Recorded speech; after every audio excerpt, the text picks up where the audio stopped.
Merhaba arkadaşlar, sevgili ve değerli izleyiciler, kanalımıza hoş geldiniz. Bugün sizlere Güzeller Güzeli Özge Yağız'ın muhteşem görüntülerine karşınızdayız.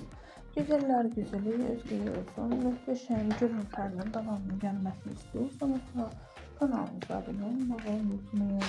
Hoşçakalın arkadaşlar, bizden bu kadar.